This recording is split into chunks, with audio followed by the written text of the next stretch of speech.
appreciate that, and appreciate everybody joining us today. Just talk a little about the this recruiting class. Obviously, we're very excited. Signing day is always a special day. It's a little anticlimactic in this day and age with the way things have changed in recruiting. I'll address that in a second, but I just want to backtrack 1 second and go back to Monday's comments. I'm always interested. I do look at there's a site, Football Scoop.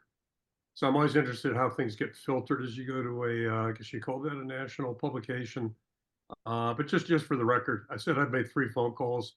Never said I talked to 3 candidates. 3 phone calls regarding this whole process.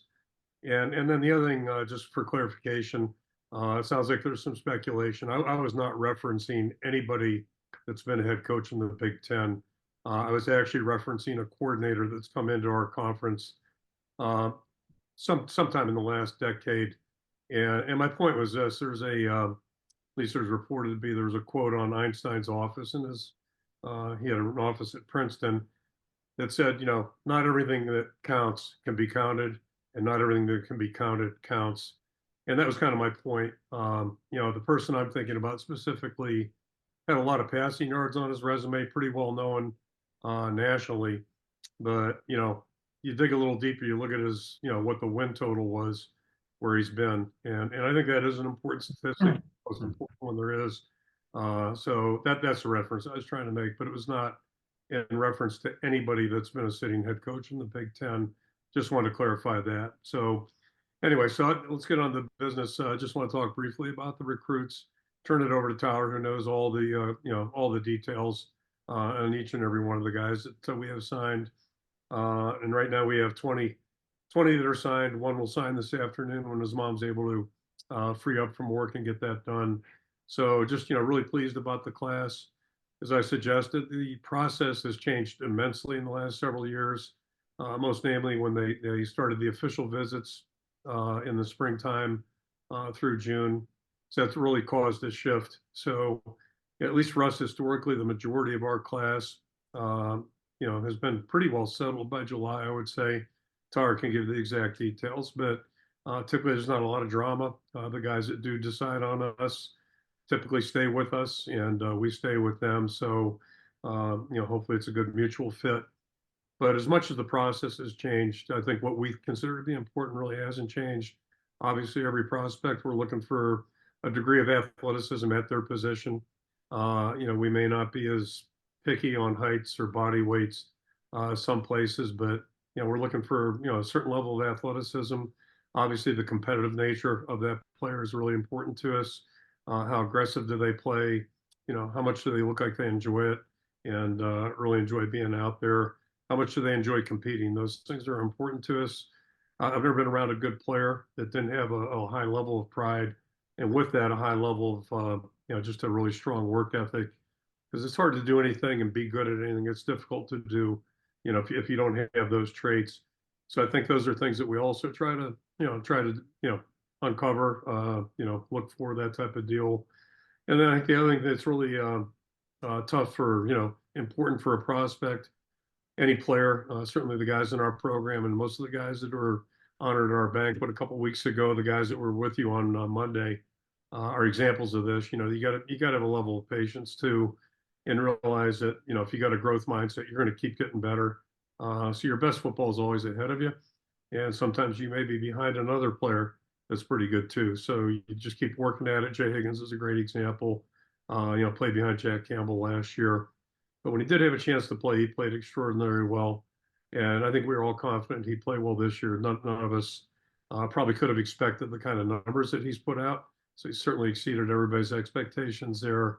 But it's really not a surprise, because if you're around Jay day to day, you just understand how he operates. And, the good things that have come his way are things that he's earned on his own. Hopefully we give him good structure, but the players are the ones that put the work into it. So, those are the things we're trying to look for.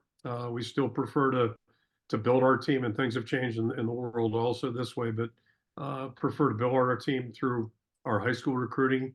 Certainly, we're going to try to bolster our roster through the transfer portal. I think it only makes sense. It was really good to us last year and years forward. Hopefully, it will be as well. And we may be active a little bit in the new year in that department. But as most of you know, we really haven't had a lot of roster turnover, so it's not like we got a lot of room right now. But we'll keep an eye out and be mindful there and do whatever we can moving forward. So, just in rough terms, I know Tyler will go through this, but basically a third of our signees are from our state, another third from the surrounding states, and then two guys from, one from Ohio, one from Indiana, a couple states over, and then in the outlying areas, you got Texas, Arizona, Florida represented, and even Australia. LeVar made the trip over there last week, and we feel really good about that as well. So that hasn't changed a great deal. Every guy's a captain. Every guy's a multi-sport athlete. Some guys more than multi. A couple guys are three and two or four actually sport athletes. So those things remain important to us as well. And just overall feel really good about the class. Appreciate everybody's hard work, everybody on campus, not just in the department, but faculty members, everybody that helps make the cause well. Our fans add a lot to it. When players come to games here, they're extremely impressed being in Kinnick and seeing the fan support that we receive. So that's important for us. And it's really just a team effort, quite frankly. So we're really appreciative of that, most appreciative of the recruits and their families, just demonstrating their confidence in us and our program. So excited to get them here whenever that time may be. And in the meantime, we'll just keep pushing forward here, but I'll throw it out for questions and see what we can do. Okay, thank you, Coach. Like Coach said, we'll take a handful of questions before we get to Tyler Barnes. First question, Coach, comes from Chad Leistico from the Des Moines Register. Chad? Hey there. We didn't get all the questions in probably the other day we wanted to. So how's the health of the offensive line? Look like on the depth chart, which I know you love to talk about, Logan Jones was not on there. Is he out for the game? Jennings Dunker, other guys like that. Yeah, I think I did that depth chart, feels like 8 weeks ago, but probably 2 or 3. We're back practicing right now, and knock on wood, right now everybody's healthy, everybody's good to go. Logan's doing well. Dunk's doing good. So yeah, right now good. So far, so good. Okay, next question, Tom Kakert, Hawkeye Report. Hey, Kirk. I know neither of us are math majors, but looking at your scholarship numbers, it's pretty tight, and you've got guys that could potentially come back for the COVID year. How are you guys kind of managing and massaging this whole situation right now? Yeah, probably like everybody else in the country, that's always an issue. I think we have a fairly healthy projection on what's going to happen both ways. So we feel pretty comfortable about where we're at. And but yeah, that's an issue for everybody. It's much talked about in Division I right now. Roster management's gotten very tricky with the portal, transfers in, transfers out, all those kinds of things. And then typically every year you have some attrition from January to August. Can't remember a year where that wasn't true. And we probably have a medical or two, medical case or two that are being reviewed right now on top of that. So yeah, it's kind of like tickets during the week. I always tell Rita, it'll work out. Don't worry about it. It usually does, but we're still pretty cautious about how we operate that way. Elliot Clough, Rivals.com. Hey, good afternoon, Kirk. Appreciate you taking some time today. One guy that I know has gotten a lot of positive feedback on social media and stuff like that based on his film is Gavin Hoffman. I know you were there for his in-home visit. Can you just tell me what exactly stuck out to you during his recruitment about him and what why you wanted to make him a Hawkeye, I guess? I think first and foremost is probably his attitude. He's just a very eager, anxious guy. He's a good football player, good athlete, football, basketball. But his attitude, he loves the game. He's got a personality, and not that that's everything, certainly, but because every player is different. Josie Jewell would just look at you and then look through you. There weren't a lot of smiles with Josie, that's for sure. So, not one size fits all, but I think Gavin's got real enthusiasm for the game. He's got a good skill set. We think great growth potential. And so he has a lot of the characteristics of guys that have come here pretty much unheralded. And I'm not saying he's unheralded. That's not the case. But the guys that have really grown and developed in our system. And we think he checks a lot of those boxes. He's a little bit more heavily recruited than some of the guys, maybe that, I'm referencing that way. But yeah, we just liked everything about them. John Steppe, the Gazette. Hi, Kirk. Two questions. First one with the offensive guys. What was kind of your message these last few months to them with not having an OC yet in place? And then totally unrelated, what kind of stood out to you about these three linebackers, three in-state guys that didn't seem to have the highest ratings, but look pretty talented? Yeah, the football question, I'll handle that first. Brian's been here throughout this entire period, shows up every day, totally committed to the program. He's a former player. He's got a lot of years associated with the program. So there's no question. I don't ask him daily, what's his motivation, but I don't want to speak for other people either, but I'm pretty sure he's doing it because he's part of this program, cares deeply about the people involved, and particularly our players, so it's a non-issue. We're just proceeding on a daily basis, and the encouragement we give them right now is the same as it was in August. Let's just focus on getting better every day. We're getting a little healthier where that's possible, and seeing a lot of improvement from a lot of players, and that's encouraging. That's one of the great things about December. And then, the three linebackers, it feels like we've been recruiting them, I swear, for like 4 years. Basically, I don't think anybody's further than 60 miles from here. Can't tell you how many times they've been on campus for practices, spring practice. This past weekend, they were all here. And I felt like a year ago they could have just slid right into our room and fit in beautifully with the guys that we have. So just like their attitudes, they all have different skill sets, and they all have different personalities, but they're just all, I think, very committed to being good football players. I think them, being here on the field a couple of years ago and watching guys like Campbell, watching guys like Benson work. Now they get to see Higgins and Nick Jackson. And I just think they felt like the mesh was perfect. We certainly felt that way. And, just very high on all three of them. Just really like their attitude, their seriousness. Like they're all tough, competitive guys. And then, the irony is, and, good luck this happening again. But like I said, you got three guys in a 60-mile radius. So that certainly helps. I wish we had about 50 prospects within a 60-mile radius. It'd be really good.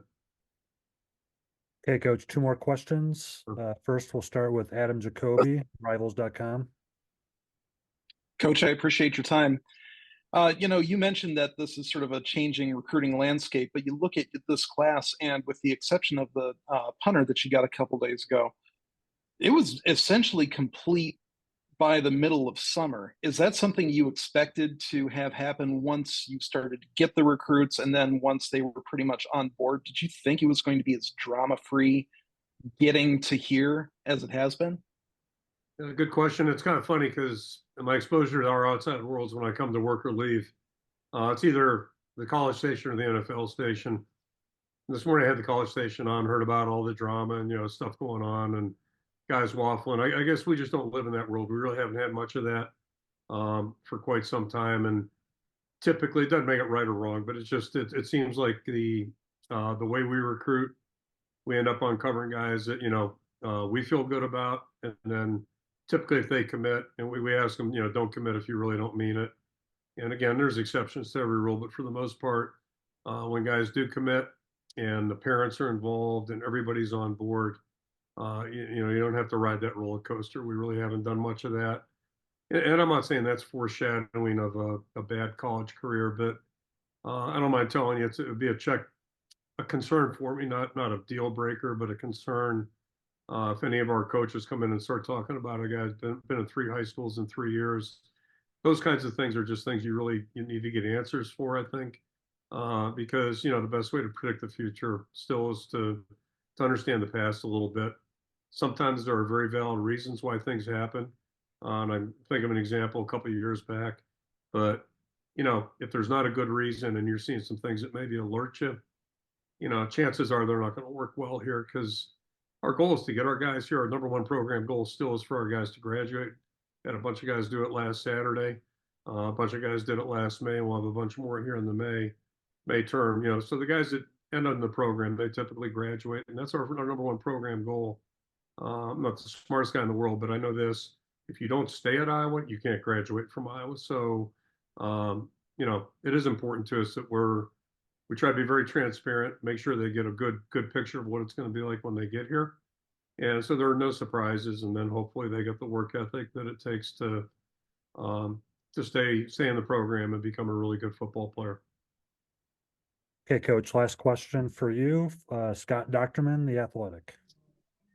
Kirk, I wanted to ask you a little bit about Cody Fox, and also kind of alongside those three other linebackers. They've all committed a year and a half ago. And so just to keep them that in the fold, how did you do it? And then also with Cody Fox, are you surprised 3 years it seems like he's been committed to you, not one waiver? Yeah, Scott, I mean, that's scary. I got to tell you, when you offer guys that young and, they commit to you, it's like, oh boy, hope we're right. And that, everything that we've learned about Cody and seen him do since that time is what we hoped we were going to see. But, the rest of that story too is that, we've known his family for quite some time. His older brother was here, just graduated. So a year ago graduated, and, did a great job in our program. So, we knew the family, think we knew we were getting there. Cody had been to camp a couple of times, just impressed the heck out of us. Really, really competitive guy, tough guy. And we've also had some luck in that high school. It's been really good to us too, historically. So, we were, again, confident that, we had a pretty good idea what we're getting. A little bit like Aaron Graves, prior to that, who committed at a really young age. But Aaron's such an exceptional young guy.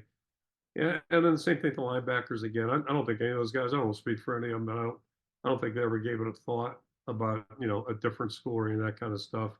It was pretty good mesh right from the start. And again, we don't encourage guys to commit unless they really mean it and they're sure, and the parents have to be sure too. And all four of those young guys have been steady, as have their families. So I appreciate that. That's how you try to build a program. You got to have some really good cornerstones, some build a foundation with guys. And it was that way in the 80s too. You build a foundation, I think, with in-state players that really understand the program. They have a great appreciation for the history of the program. And then they help educate, guys that maybe aren't quite as familiar as they come in. And it's worked out pretty well for us over time. Coach, thank you so much for your time. Congratulations on your signing class today, and safe travels down to Orlando. Appreciate it. We'll let Tower take it from here. Thank you. You got it.